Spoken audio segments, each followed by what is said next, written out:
Alam kong hindi na ako mag-isa sa buhay simula ngayon, dahil sa anghel na unti-unting nabubuhay sa sinapupunan ko, kailangang maging mas matatag ako, dahil ako lang ang tanging meron siya.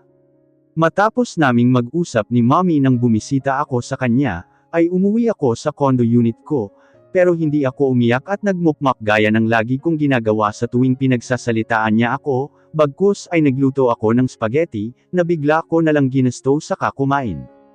Buong buhay ko ay hindi ko naramdaman ang pagmamahal mula sa nanay ko, pero ngayong magkakaanak na ako, ay ipapangako ko sa sarili ko na hindi ako tutulad sa kanya.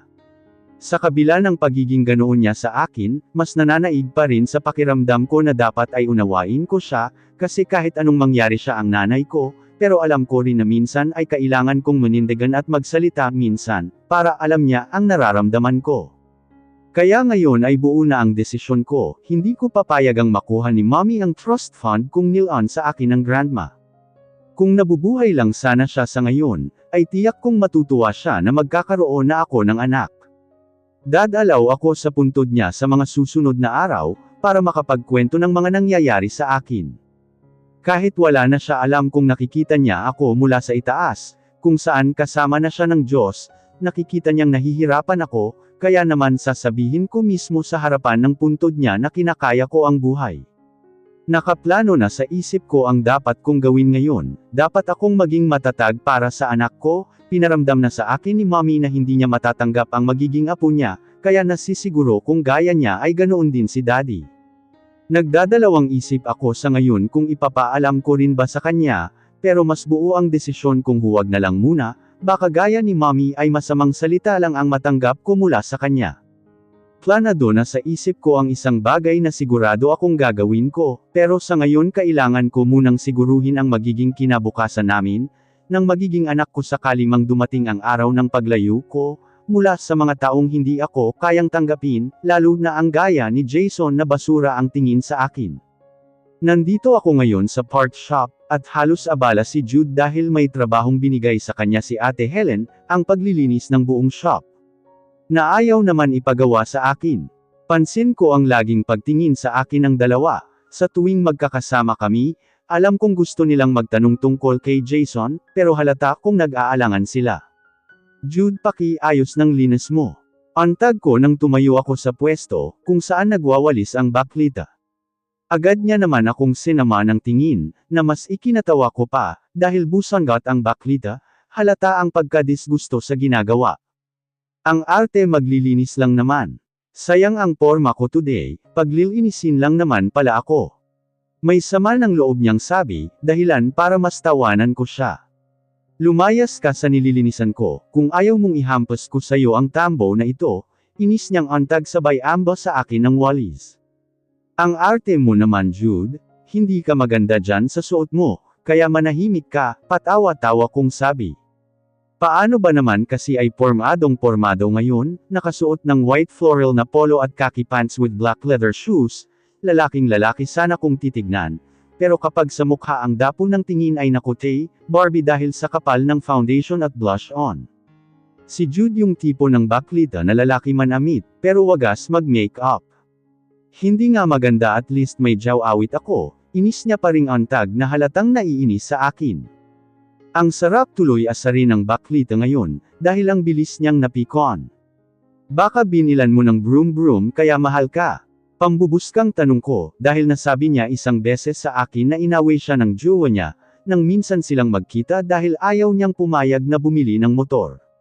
Wow! Ungot niya kunwari sabay upo sa maliit na couch malapit sa glass door ng shop, wala kaming masyadong client ngayong araw, dahil half day lang kami today, para nga sa paglilinis nitong buong shop namin. Marupok ako girl, nakanguso niyang sabi. Ay siyo nga, sagot ko naman dahilan para tignan niya ako ng masama. Wow makatanga ha, hiya ako sayo girl, salubong na kilay niyang sabi. Tinawanan ko lang ang sinabi, habang ang baklita ay nakatingin sa akin ng diretso at simangot ang mukha. Nawiwerduhan ako sa'yo girl, sa tagal nating magkasama dito sa shop ni Mother Sierra, ay parang ngayon ka lang tumawa ng tumawa ang tag niya. Hindi ba pwedeng trip lang kita ngayong araw, kaya tawa ako ng tawa. Tanong ko naman. Girl totoo kinakabahan tuloy ako sa'yo. Baka may sapi ka, Ate Helen, tara nga dito, sabi niya sabay tawag kay Ate Helen. Agad din namang lumapit sa amin si Ate Helen, nasalubong din ang kilay, abay power mainit din ata ang ulo gaya ni Jude kanina. Jude, puro ka daldal, bakit tinawag mo ako? Antad niya nang makalapit sa amin ni Jude, kung saan kami nakaupo. Weird ng babae na ito bago ang mood ni Helen, actually last week ko pa napansin na iba ang mood mo, antad ni Baklita sabay tayo at akbay kay Ate Helen. Dami mong napapansin Jude, bili mo na lang ako ng mangga na maasim, tapos maanghang na bagoong doon sa kanto, antad ko sabay tayo din. Buntis ka ba? Pasiga na tanong ng dalawa sa akin, sabay hawak sa braso ko. Ha? Tanong ko kunwaring nag-aalangan. Buntis ka girl, si Jude. Emma, magsabi ka na hanggat maaga, si Ate Helen na bakas ang pag-aalala sa boses. Hala kayo, nagpabili lang ng mangga buntis na, hindi ba pwedeng gusto lang kumain, natatawa ko kunwaring sabi. Nagdesisyon ako sa sarili kong wag munang sabihin sa iba ang pagbubuntis ko, bukod sa nalaman na ni Mommy ay hindi ko na plano pang ipaalam sa iba ang bagay na ito. Baka dumating ang isang araw, at maging dahilan pa ang pagkakaalam nila sa kondisyon ko, at masira ang plano ko. Mananatiling lihim sa sarili ko ang bagay na ito, na bukod kay Shelo ay plano kong kausapin, para kung sakali man ay hindi siya mag-alala sa akin. Ewan sa inyong dalawa, irito ko kunwaring antag para hindi na sila mangulit pa sabay talikod. Akmang papasok na ako sa opisina ko, nang bumukas ang glass door ng aming shop, hudyat na may tao, at nang lingunin ko kung sino iyon ay nakaramdam ako ng tuwa. Si Shelo ang pinsan kong hindi man lang nagbabago, na laging simangot ang mukha at salubong ang kilay. Tatawagan ko pa lang sana siya, para itanong kung nandito na ba siya sa Pilipinas, pero hindi na kailangan dahil nandito na ang pinsan kong Moody. Sinalubong ko siya ng yakap. Pakiramdam ko ay sobrang saya ko na makita siya. Matagal din naman kasi talaga simula nung huli kaming magkita sa exhibit pa nila Mommy, tapos iniwan ko pa siya doon nang hindi nagpapaalam. Pansin ko nga ang pagbabago ng mood ko, lalo na noong nalaman kong buntis ako, siguro ay isa iyon sa mga natural na nararamdaman ng mga buntis. I miss you, sabi ko sa kanya sabay yakap ulit. You're so clingy Emma, inis na sabi ni Shelo. Ang arte mo Shelo, hindi ka gwapo. Sagot ko naman sa kanya. Tinalikuran ko siya saka ako magmarcha papunta sa opisina ko, pansin ko ding wala na pala sila Jude at Ate Helen sa paligid namin. Diretso akong naupo sa swivel chair ko, habang si Shelo naman ay diretsyong ibinagsak ang katawan sa maliit kong sofa. Kauwi mo lang? Tanong ko. Yeah, I came here straight from the airport, walang buhay niyang sabi, habang nakapatong ang isang braso sa noo. Wow, sweet naman talaga ng kuya ko, sa akin agad ang diretsyo, pang-asar ko. Tanging sagot ng pikan. Can I ask you for something? Tanong ko nang biglang maalala na may gusto akong ipakiusap sa kanya. Wait, pabili muna ako ng pagkain, malapit nang mag-dinner time, antad ko sa katumingin sa orasang pambisig. Let's have dinner outside Emma. But first, tell me what are you going to ask? Tanong niya nang nakapikit. Pero sure naman akong makikinig siya. Kaya mo bang i-secure yung trust funds ko? Tanong ko. Why asking me that? Sa abogado ka magtanong. Iritado niyang tanong. Itong pinsan ko daig palagi ang may buwan ng dalaw ang init ng ulo. Seryoso ako Shelo, kailangan ko yun at anytime soon pwede ko nang gamitin ang pera na yun, sagot ko sa kanya. I'm asking you dahil alam kong magagawan mo yun ng paraan, hindi ko nahahayaan na makuha ni Mommy ang iniwan na yun sa akin ni Grandma, antag ko sa iritang boses. I can give you money Emma, mayabang niyang sabi. May pera din ako Shelo, pero mas kailangan ko ang trust fund na iyon, secure ang future ko doon, seryoso kong sabi. Bakit kung makapagsalita ka, parang kailangan na kailangan mo ng pera, may inis sa boses niyang tanong. Nakatingin siya sa akin ng masama, habang nakaupo na ngayon. Kasi, sasagot na sana ako sa kanya, nang basta na lang bumukas ang pintuan ng opisina ko, at pumasok ang Baklita na nakasimangot.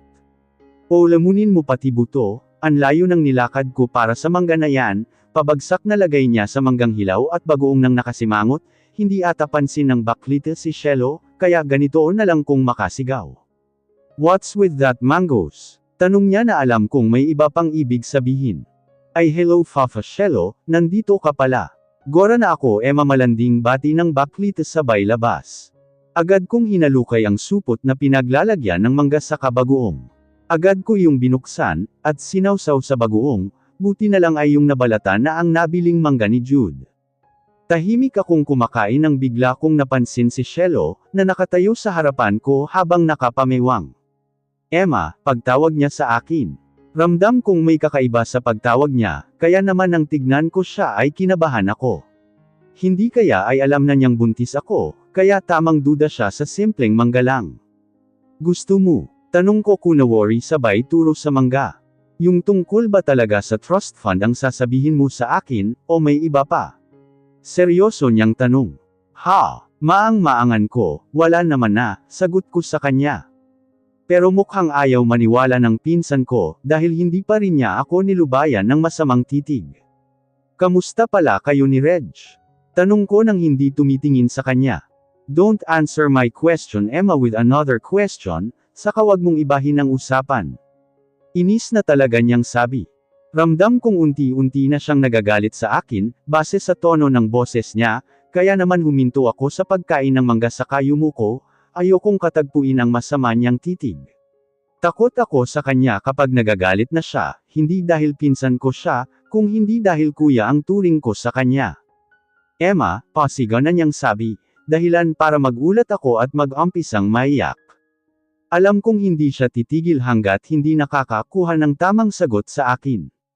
Kilala ko si Shelo at ganoon din siya sa akin, kaya alam kong alam niya na may ayaw akong sabihin, pero mukhang wala akong kawala sa kanya. Sasabihin mo ba o pipilitin kita?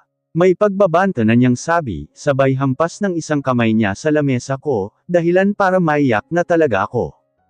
Tumulo na lang bigla ang luha ko, hindi dahil sa natatakot ako sa kanya, kundi dahil nahihiya akong ipaalam sa kanya. I'm pregnant, mahinang asal ko habang nakayuko. Are you what? Tanong niya nang may pagpipigil sa boses. Hindi agad ako kumibo, dahil pakiramdam ko ay may nakabara sa lalamunan ko. Naiinis na ako Emma, asal pa ulit ng pinsan ko. Umiiyak man ay pinilit kong tumayo, at saka dali-daling sumubsob sa dibdib niya. Bahala na kung magalit din siya o husgahan ako. Okay lang dahil si Shelo naman ito, ang pinsan kong kilala talaga ako. Buntis ako Shelo antag ko, habang umiiyak sa dibdib niya. Sinabi ko kay mommy pero nagalit lang siya, at pinagsalitaan pa ako ng masasakit. Sinampal niya pa ako at sinabing maigi pang magpakalayo-layo ako, kasi masisira daw sila ni daddy. Hagulgol kong sabi sa kanya. Naramdaman kong niyakap niya ako, at dahil doon ay mas lalo akong naiyak. Okay lang kung magagalit ka din at husgahan ako, tatanggapin ko, dugtong ko pa. Why would I judge you? Puno ng inis niyang sabi. Is he the father? Tanong niya at ramdam ko ang totoo na talagang galit sa tanong niya. Matalinong tao si Shelo, kaya alam ko kung sino ang tinutukoy niya. Si Jason ang ama ng pinagbubuntis mo Emma, hindi pa tanong na antag kundi isang paglilinaw na asal niya. Dahil sa tanong niya na iyon, ay mas lalo lang akong naiyak, at mas sumiksik sa dibdib ng pinsan ko. Ramdam ko ang pagbilis ng paghinga niya, alam kong galit siya. Himas-himas niya ang likod ko, habang nakayakap ang isang braso. Wag na wag mong sasabihin sa kanya ang bagay na ito please, ayokong malaman niya, sabi ko habang naiyak. Shelo mangako ka, hindi niya malalaman na buntis ako, dugtong ko pa. Did you visit your OB? Tanong niya na tinugunan ko lang ng iling. Calm down Emma, iuuwi na kita sa unit mo. Magpapa-check up tayo bukas, saka tayo mag-usap.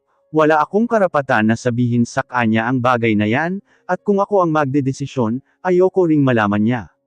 He's getting married with someone, after impregnate you, antag ni Shelo naramdam ko ang galit sa boses niya. Hush Emma, that's bad for the baby at hindi ako galit sa'yo, that's a blessing. For now iuuwi na kita, dahil may puputulan pa ako ng sungay, galit pa rin niyang sabi, na halata sa mga mata niyang nanlilisik. Sa atin na lang muna ang bagay na ito ha, mangako ka Shelo, umiiyak ko paring antag. Stop crying that's bad for the baby, saka ang pangit mong umiyak Emma, walang emosyon niyang sabi, sabay punot sa luha ko gamit ang mga daliri niya. Ang swerte ng best friend ko sa lalaking ito, sobrang responsible lalo na sa pakiramdam ng babaeng mahal niya. Tila natuwa ang puso ko sa sinabi niyang blessing ang baby ko. Meron pa rin pala talagang isang tao ang tatanggap sa akin, at sa anak ko, at iyon ay si Shelo ang pinsan ko. Dahil sa kanya pakiramdam ko hindi ako nag-iisa, hindi kami nag-iisa ng anak kung nasa sinapupunan ko. Gumaan ang pakiramdam sa dibdib ko, dahil kay Shelo na ipinaramdam sa akin na magiging maayos din ang lahat. "You're 2 months pregnant, Miss Sanchez," informa sa akin ng doktor. Tinutuon ni Shelo ang sinabi niyang sasamahan niya akong magpa-check sa OB kaya naman maaga pa lang ay nasa kondo ko na siya, na may mga dalang pagkain at prutas. Love naman talaga ako ng pinsan ko masayang sabi ko pa nga sa kanya, pagkapasok niya sa unit ko, na tanging pag-irap lang ang isinagot sa akin. "I only love the baby Emma, not you," masungit niya pang ang sabi. Nahiya pang umamin na may care siya sa akin na pinsan niya. Pagkatapos niya akong ihatid kagabi sa kondo ko, ay agad din siyang umalis, sabi niya ay may biglaan lang siyang meeting, kaya naman nagmamadali, hindi na ako nag-abalang tanungin pa siya, dahil ramdam ko pa rin ang inis niya noong mga oras na iyon. Sa kakilala niya kaming OB nagpatingin, dahil para sa kanya mas okay nang sa kakilala niya, kesa sa ibang doktor, baka daw mapahamak pa kami. Sinabi niya pa nga sa akin na baka biglang malaman daw ni Jason, kung sa ibang doktor ako magpatingin, kaya maigi na raw doon sa sigurado. "You see this little thing?" Tanong sa akin ng doktor, habang nakaturo sa monitor ng ultrasound. "This is your baby?" Medyo maliit pa siya, dahil nga 2 months pa lang. "The heartbeat is fine," at magandang sign iyon pagpapaliwanag niya sa akin. Nakatingin lang ako sa monitor, habang nakangiti habang napaluha dahil sa tuwa. Hindi ako makapaniwalang may anghel na unti-unting nabubuhay sa loob ng katawan ko. Kung iisipin ay napakagaling ng Panginoon, dahil nagagawa niyang bumuhay ng isa pang buhay ulit sa katawan ng mga babae, at mapalad ang tulad kong babae, dahil isa ako sa biniyayaan ng Diyos. May kulang man sa pagkatao ko, ay hindi iyon magiging hadlang para hindi ko tanggapin ang blessing na bigay ng Panginoon. Natapos sa pag-ultrasound sa akin ang doktor, at nakaupo na ako ngayon sa harapan niya, habang si Shelo naman ay tahimik lang na nakaupo sa sofa, dito sa kwarto ng doktor na kaibigan niya. "Do you feel some morning sickness? Like vomiting, headache, stomach cramps or some cravings?" Tanong ni Doc. "She's moody, that's all," singit ni Shelo. "Hindi naman tanggi ko. Shelo, stop annoying a pregnant woman, baka ikaw ang magsisi sa huli," natatawang sabi pa ni Doc. "Doc Chelsea, make sure no one knows about her. I am just protecting my cousin, kaya sayo ko siya dinala," formal na sabi ng pinsan ko. "And you owe me now," mayabang na sagot ni Doc. "Just always drink the vitamins that I'm going to prescribe to you, everyday uminom ka ng gatas. Don't make yourself stress, masama yun kay baby, come back here next month. Para sa iyong monthly check-up," antag niya. Agad rin kaming nagpaalam ni Shelo pagtapos, paglabas namin ng kwarto ni Doktora, ay agad akong kumapit sa braso ni Shelo. Nilingon niya ako sabay sinama ng tingin, na sinuklian ko lang ng pagtawa. "Ayaw mo ba na nakahawak ako sayo?" Tanong ko na kunwari nagtatampo. "So clingy, Emma," walang buhay niyang sagot. Okay na yung clingy akong tignan, at least iisipin ng ibang tao na taken ka, kawawa naman ang reg ko kapag nagselos sa ibang babae. "Tignan mo yung mga nurse kung makatitig sa iyo, parang hinuhubaran ka na," antag ko habang papalabas na kami ng parking lot. "I'm faithful to her, Emma," sagot niya sabay giya sa akin papasok ng sasakyan niya. "Do you want to go somewhere or eat something?" Tanong niya nang makasakay na rin siya. Pag-iisip ko kunwari, habang hawak ang dalawang pisngi ko. "Ako na lang, alam kong busy ka, isa pa abala na ako sa iyo, ibaba mo na lang ako sa madadaanan nating mall," sabi ko sa kanya. At agad na naman akong nakatanggap mula sa kanya ng masamang tingin, minsan gusto ko ng kabahan sa pinsan kong ito, parang tingin palang tatapusin ka na And I'm also wondering kung bakit na-handle ko ang ugali niya, naalala ko pa noong mga bata kami, lagi kami nag-aaway. And there's one event noon sa bahay nila grandma, na nakagawa talaga kami ng eksenang dalawa, na sobrang kinagalit ng mommy niya at ni mommy. Naghabulan at nagbatuhan lang kami, kung saan nakapwesto ang mga pagkain, at dahil sa sobrang ligalig namin, at walang may gustong sumuko sa habulan, kaya naman natabig namin ang lamesa, dahilan para tumaob iyon at matapon lahat ng mga pagkain. Sa sobrang galit din sa amin ni grandma noon, dahil napahiya daw siya, ay kinulong niya kami sa bodega ng bahay niya, at mula noon ay naging close na kaming dalawa. Hindi ka abala Emma, stop thinking like that. And I told you na tutulungan kita at aalagaan. Syempre galit na naman niyang sabi. Okay po, pero ibaba mo na lang ako sa mall, gusto ko lang mag-ikot-ikot. Alam kong may meeting ka today, narinig kita kanina kausap yung sekretarya mo, saka paano mo maayos yung trust funds ko, kung lagi tayong magkasama. Mahabang sabi ko sa kanya. Sa huli ay ako pa rin naman ang nanalo sa aming magpinsan, ibinaba niya nga ako sa pinakamalapit na mall. Sasamahan pa nga niya sana ako, pero talagang tumanggi ako, gusto ko kasing maglakad-lakad ngayon nang ako lang mag-isa.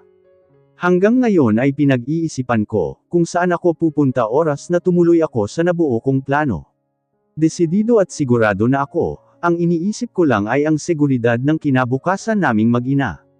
Gusto kong sabihin kay daddy na buntis ako, dahil gaya ni mommy kahit pinagalitan at sinabihan ako ng masasamang salita, alam kong kailangan pa rin niyang malaman bilang magulang ko. Ang takot lang naman ang pumipigil sa akin, dahil oras na pagsalitaan niya rin ang anak ko, sigurado akong sasagutin ko siya, pinanggako ko na hindi ko hahayaang may magsabi na kahihiyan ang pinagbubuntis ko. Pagdating ko sa mall, ay agad na muna akong dumiretso sa drugstore, para bilhin ang mga niresetang vitamins sa akin. Nag-ikot-ikot pa ako, kahit wala naman akong bibilhin, at nang mapagod ako ay pumasok ako sa isang fast food saka kumain. Nakaramdam na ako ng pagod pagtapos kong kumain, kaya naman nagdesisyon na rin akong umuwi, pero tila napukaw ang atensyon ko sa isang baby store, nakatapat lang ng kinainan kong fast food, kaya naman agad akong lumakad papunta doon. Nangganyo akong mag-ikot-ikot, at talagang nakakatuwa na makakita ng mga baby stuff, kung sana lang ay alam ko na ang gender ng anak ko, ngayon pa lang ay bibili na ako ng maraming damit niya. Hi ma'am, bati sa akin ng isang sales lady. Hi, bati ko naman pabalik sa kanya. Anong gender po ng baby nyo? Tanong niya. 2 months pa lang kaya hindi ko pa alam, medyo natuwa lang akong makita yung shop nyo, kaya pumasok ako, sagot ko sa tanong niya. I'm sure ma'am girl ang baby mo, ang ganda mo po kasi, masaya niyang untag. Naku miss binola mo pa ako. Asal ko pabalik sa kanya. Promise ma'am, saka sabi rin ng matatanda, kapag mas blumang ang babae lalo na at buntis, malamang babae ang magiging anak dugtong pa niya. Naku salamat sana nga, pero kahit ano masaya ako, basta malusog sagot ko. Nag-ikot-ikot pa akong sandali pagkatapos ng maigsing pag-uusap namin ng sales lady, sa huli ay bumili lang ako ng isang pares ng mittens and socks, dahil natuwa ako sa design nitong pink flowers. Paglabas ko ng mismong store, ay abala ako sa pagbalik ng wallet sa bag ko, nang biglang may makabunggo akong tao, at tumama pa ako sa mismong dibdib nito. Aray, daing ko, what the? Galit na asal naman ang nakabungguan kung pamilyar ang boses sa akin, at nang magangat ako ng tingin, saka ko nakumpirma kung sino siya. Si Jason na nakasimangot. Habang salubong ang kilay, nakasuot siya ng usual everyday outfit niya, sa tuwing nasa opisina siya, para sa trabaho, wala nga lang suot na coat. Hindi ko napansin na kasama niya si Karel ngayon, samantalang mukha pa naman siyang tuko, kung makakapit kay Jason kapag magkasama sila. Hindi ko inaasahang makita siya, at dito pa talaga sa harapan ng baby store, kung minamalas nga naman. Dahil sa praning kong pag-iisip, na baka pagdudahan niya ako na makitang lumabas sa isang baby shop, ay bigla akong kinabahan, kaya naman dali-dali akong lumihis sa kanya, at handa nang lumakad papalayo sana. Pero mukhang malas nga talaga ata, dahil hindi ko napansing nahulog ang binili kong mittens and socks sa mismong harapan niya. Tinignan niya ako, sabay lingon sa baby shop na nasa gilid namin, saka huling tumingin sa maliit na paper bag na hawak ko. Pinakalma ko ang sarili ko, kailangan ay umakto akong hindi apektado, nang sa ganoon ay hindi naman ako kaiyahiya sa harapan niya. Baka isipin niya pang masyado akong umaasa na mahalin niya, baka lalo lamang tumaas ang tingin sa sarili. Alam kong hindi na niya ako gustong makita, kaya naman ganoon na lang din ako kung kabahan ng makabunggo siya ngayon dito sa mall. Sorry sir, hindi ko sinasadya. Sabi ko sa kalmado kong boses. Next time tignan ang dinadaanan mo, para hindi ka nakakapwerwisyo ng iba. Sabi niya sa galit na boses. Sorry again sir, sabi ko ulit bago tuluyang tumalikod sa kanya. Agad na akong naglakad patungo sa exit ng mall. Naiiyak ako sa ngayon, dahil nang makatagpo ulit ng tingin ko ang mga mata niya, na paborito ko laging tignan sa tuwing magkasama kami noon, ay nakaramdam ako ng saya, na sa wakas nakita ko ulit siya, pero talagang balewala na lang sa kanya ang lahat. Baliwala na lang ako sa tulad niya, sino ba naman kasi ako hindi ba, isa lang naman akong parausan noong mga panahong kailangan niyang makaraos. Pinigil ko ang nagbabadyang luha. Saka hinimas ang tiyan ko. Baby ko, narinig mo ba yung boses nung kaharap ko kanina? Siya ang papa mo, mahinang sambit ko sa sarili ko. Kailangan maging matatag ako, hindi pwedeng kaunting bagay lang ay iiyak na ako. Hindi yung makita ko lang siya ay iiyak na ako, kailangang matapang ako dahil ayon ang dapat. Saka dapat na rin akong masanay mula ngayon, na talagang hindi na ako kikilalanin ni Jason, kahit man lang sana isang kakilala. Pag-uwi ko sa kondo ko, ay ginawa ko ang mga usual kong ginagawa, additional ang pag-inom ng gatas saka vitamins. Tinawagan pa nga ako ni Shelo. Nung kumakain lang ako para magtanong, masyado raw siyang nabisi kaya hindi na ako napuntahan. Sinabi ko naman sa kanya na ayos lang ako, kaya magtrabaho lang siya, at ayusin na ang trust funds ko. Nang makaramdam ako ng antok, ay nahiga na ako para magpahinga. Hindi na ako aasang kahit sana bilang kaibigan ituring mo ako Jason, kasiyahan mo na lang sa buhay ang tanging hiling ko, mahinang sambit ko sa sarili, sabay yakap sa unan. Hindi na rin siguro ako aasa na mamahalin ako ng mommy ko, kung saan siya nagkulang sa akin gaya ni daddy, ay ibubuhos at ilalaan ko na lang lahat sa anak ko ang pagkukulang nila.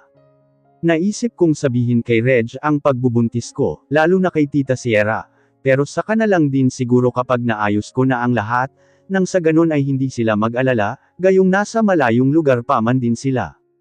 Buo na rin ang desisyon kong bago ako tuluyang lumayo, magalit man si daddy at husgahan ako, ay ipapaalam ko sa kanya na buntis ako.